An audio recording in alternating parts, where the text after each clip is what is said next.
Halo teman-teman, aku, Kak Cindy, dan Kak Tata akan menyampaikan materi Bahasa Indonesia bab 8 mengenai teks fiksi dan teks non-fiksi. Pada kesempatan kali ini, kita akan menjelaskan 3 poin besar nih teman-teman. Yang pertama teks fiksi, yang kedua teks non-fiksi, dan yang ketiga cara menjelaskan urutan peristiwa dari teks fiksi atau teks non-fiksi. Lalu selanjutnya, aku akan menjelaskan mengenai teks fiksi. Teks fiksi itu adalah karya sastra yang bersifat imajinasi atau hayalan dari penulis dan bukan kejadian yang sebenarnya. Jadi teman-teman, udah tahu nih teks fiksi itu apa? Nah, teman-teman, teks fiksi itu berbentuk karya sastra yang artinya berbentuk tulisan. Tulisan ini dapat dinikmati oleh pembaca, jadi hasil karya tulisnya dinikmati oleh pembaca agar dapat diketahui ceritanya. Lalu teman-teman, teks fiksi juga bersifat imajinasi atau hayalan. Jadi, cerita fiksi ini bisa dibilang tidak nyata ya teman-teman, karena itu pengertian dari teks fiksi menegaskan bahwa karya sastra ini bukan kisah nyata dan terbentuk berdasarkan hayalan dari penulis. Karena teks fiksi bersifat hayalan, berarti tulisan yang tertuang dalam teks fiksi bukan merupakan kejadian yang sebenarnya ya teman-teman. Dalam pengertian ini juga ada kata-kata penulis, di mana penulis ini bisa kakak, bisa Kak Tata, dan bisa adik-adik semua dapat mengarang sebuah cerita fiksi. Jadi kalau adik-adik membuat cerita fiksi dapat disebut sebagai pengarang fiksi. Nah, sekarang yuk kita lihat jenis teks fiksi. Yang pertama ada dongeng. Dongeng ini adalah cerita fiksi yang bersifat khayalan dan menceritakan hal ajaib yang disampaikan dari mulut ke mulut, serta generasi ke generasi. Jenis dongeng ini ada 5. Yang pertama, sage. Yang kedua, mite atau mitos. Yang ketiga, legenda, di mana legenda ini menceritakan asal-usul suatu tempat. Yang keempat ada fabel, di mana tokohnya adalah hewan. Yang kelima adalah humor, di mana cerita ini membuat pembaca tertawa terbahak-bahak karena cerita ini sangat lucu. Lalu, contoh dari dongeng ini adalah Kancil dan Buaya.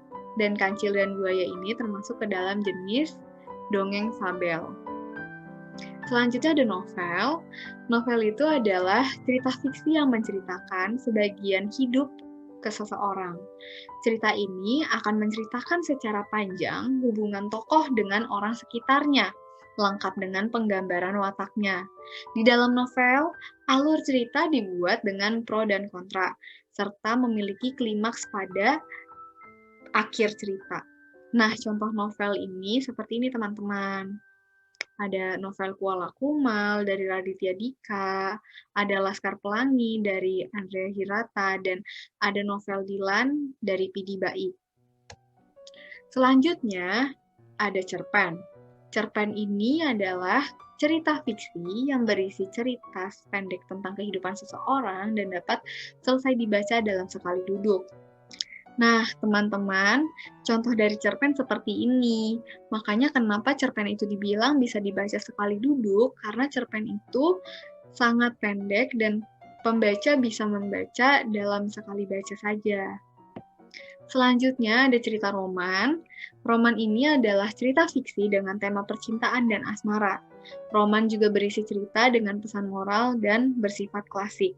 Contoh dari teks fiksi roman adalah cerita Romeo dan Juliet. Selanjutnya ada ciri-ciri teks fiksi. Yang pertama, merupakan rekaan atau imajinasi dari pengarang. Yang kedua, terdapat kebenaran yang relatif atau tidak mutlak. Yang ketiga, umumnya menggunakan bahasa yang bersifat konotatif atau bukan sebenarnya. Yang keempat, tidak memiliki sistematika yang baku.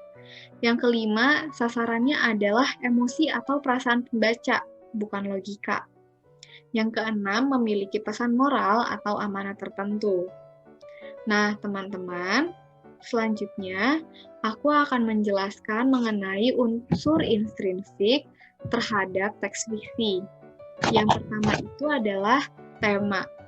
Tema ini adalah gagasan atau ide dasar yang menjadi landasan suatu karya sastra. Dalam tema ini, kita tahu penulis ingin menceritakan apa, bisa persahabatan, kekeluargaan, atau sebuah hewan. Yang kedua, tokoh. Tokoh ini adalah pelaku dalam cerita. Jadi di sini pelaku yang ada di dalam cerita dan diceritakan oleh penulis. Yang ketiga, ada alur atau plot. Alur atau plot adalah urutan kejadian cerita. Seperti contoh, tokohnya misalnya bernama Farah. Farah pada pagi hari bangun tidur, lalu bergegas mandi dan ganti baju. Lalu Farah sarapan agar belajar pada pagi hari lebih menyenangkan. Contohnya seperti itu teman-teman alurnya. Yang keempat, ada konflik. Konflik ini adalah permasalahan-permasalahan yang dihadapi para tokoh dalam cerita. Teman-teman, cerita dalam teks fiksi tidak selalu mengarah kepada hal yang buruk. Contohnya ada tokoh bernama Takib. Pada hari Kamis, Takib mengikuti kelas SNF, dan permasalahan yang Takib hadapi adalah Takib diberi pertanyaan oleh Kakak Foti. Selanjutnya, klimaks. Klimaks adalah ujung dari konflik, atau konflik telah mencapai tingkat intensitas tinggi. Seperti cerita sebelumnya yang menceritakan konflik yang dialami oleh Takib, nah, Takib bisa menyelesaikan masalahnya dengan menjawab pertanyaan Kakak Foti dengan baik. Lalu selanjutnya ada latar. Latar ini ada 3. Ada latar tempat, latar waktu, dan latar suasana. Di mana latar ini menjadi tempat terjadinya peristiwa-peristiwa yang diceritakan.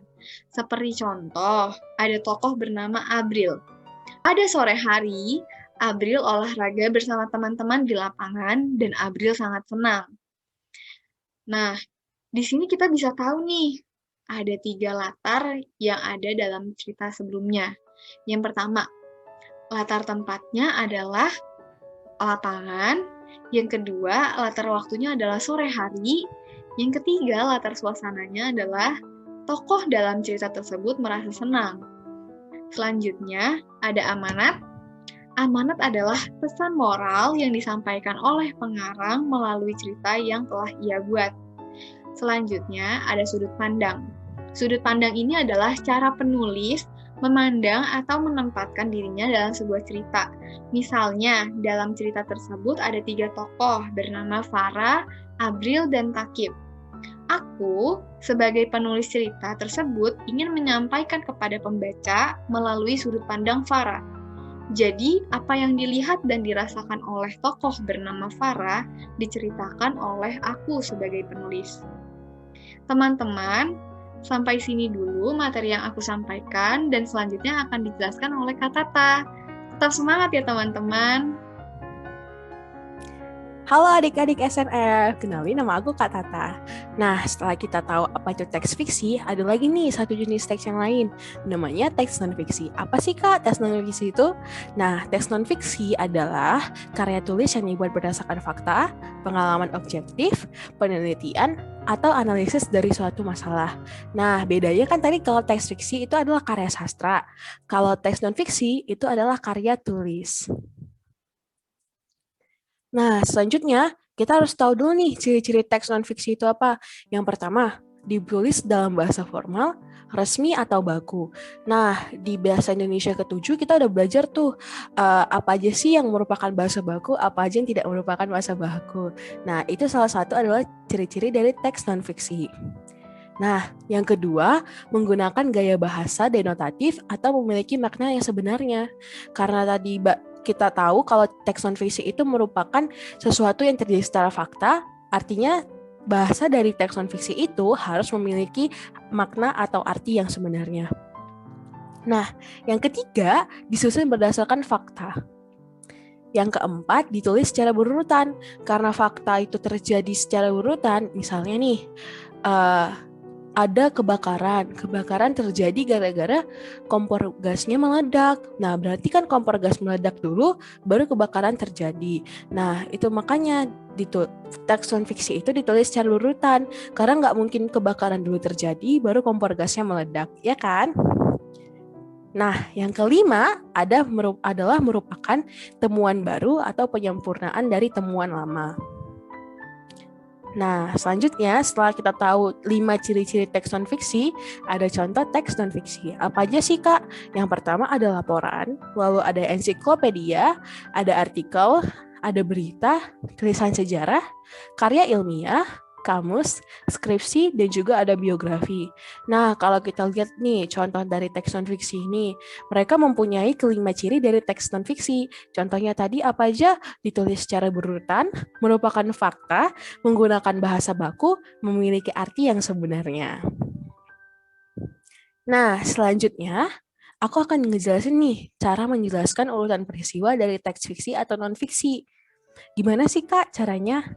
Yang pertama, kita harus membaca teks dengan seksama dan juga memahami makna setiap kalimat pada teks. Dan kalau bisa itu kita harus baca 2-3 kali agar lebih paham. Karena biasanya teks itu kan panjang banget ya. Kalau cuma sekali baca, kadang susah untuk dimengerti. Nah, yang kedua, mencari kalimat utama dari setiap paragraf. Biasanya kalimat utama dari setiap paragraf ini berada di awal kalimat. Namun ada juga yang berada di tengah dan ada juga yang berada di akhir. Nah, yang ketiga, kita harus menentukan ide pokok atau gagasan pokok dari keseluruhan teks. Nah, abis itu kita tandai nih kalimat yang mengandung kata kunci. Biasanya ide pokok atau gagasan pokok itu berada di kalimat utama, biasanya ya. Dan yang keempat, kita juga bisa menggunakan kata tanya apa, kapan, siapa, di mana, mengapa, atau bagaimana, atau singkatannya adik Simba untuk mencari tahu informasi yang penting.